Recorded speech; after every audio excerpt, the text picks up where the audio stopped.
Сәлем достар, бүгін сіздермен осындай табада дайындалатын, ешқандай буға пісіруді қажет етпейтін осындай күшті манты рецептімен бөлісетін боламын.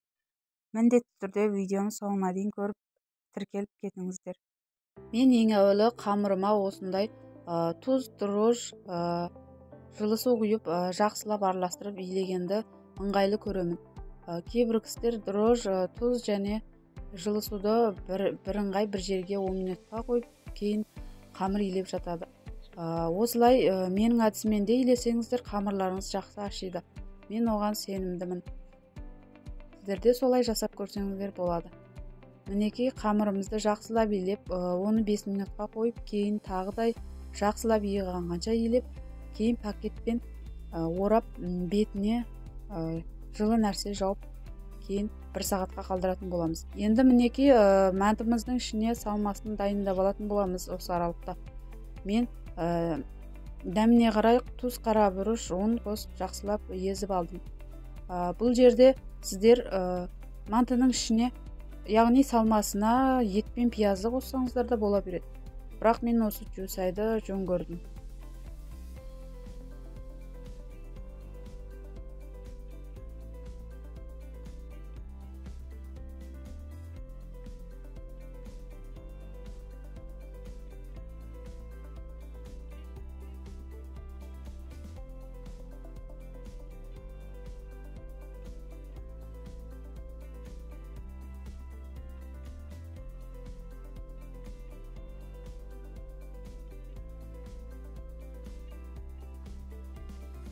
Енді осы жұмыртқамызды осындай кішкентай кубик тәрізді турап алатын боламыз.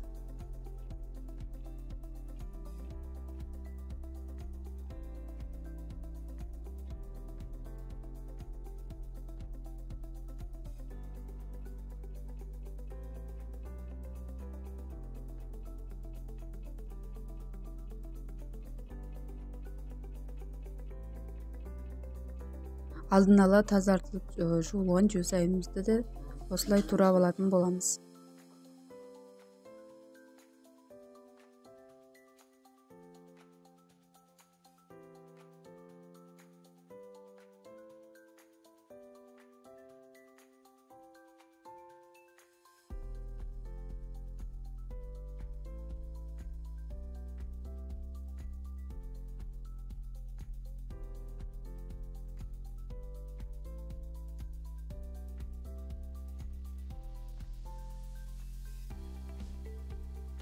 Салмамыздың үстіне дәміне қарай кішкене тұз және де қарабұрыш қосып жақсылап араластыратын боламыз. Сосын мен кішкене сұйық май құйғанды жөн көрдім. Себебі мантым жеген кезде құрғақ болып қалмас үшін. Сіздерде майсыз жеймін десеңіздер, май құймай-ақ қойсаңыздар да болады. Міндетті емес.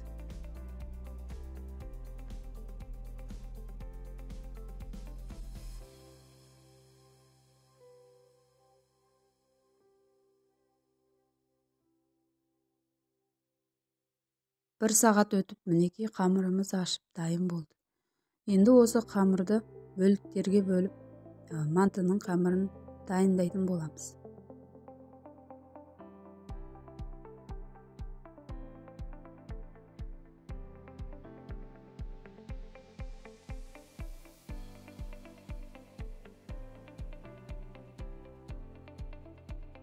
Мен көз мөлшерімен осылай бөлікке бөле салдым.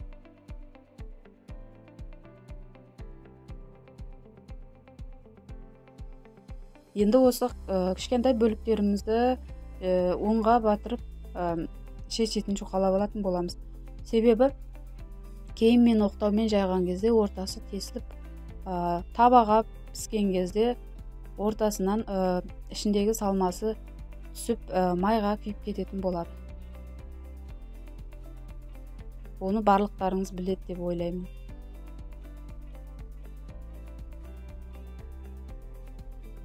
Мінекей осылай жайып алдық. Енді мен осыны оқтаудың көмегімен және де бір жайып шығамын.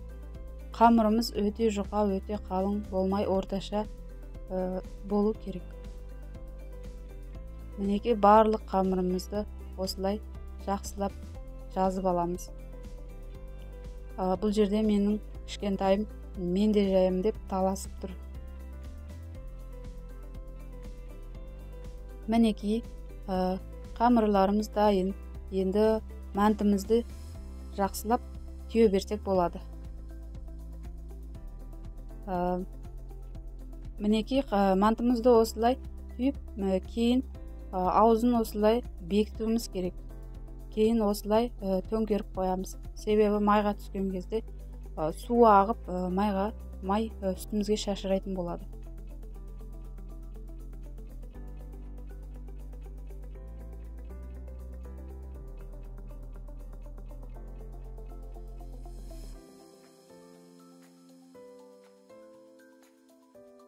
Осылай барлық мәнтілерді жақсылап түйіп шығатын боламыз.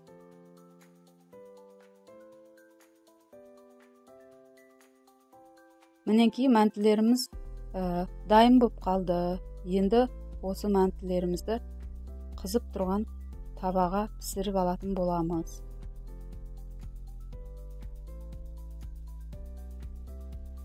Табамызға осыншалықты түбін жауатындай ғана май құятын боламыз. Осылай мантыларымызды дізіп шығамыз.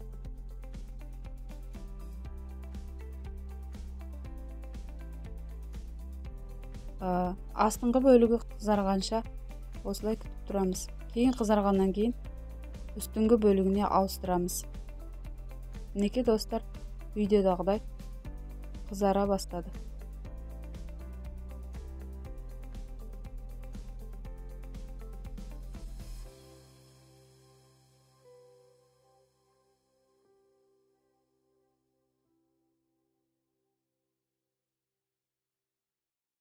Үстіне бір шыны қайнаған су құйып, сосын астын жай отқа қойып, бетін жауып 10 минутқа пісіріп алатын боламыз.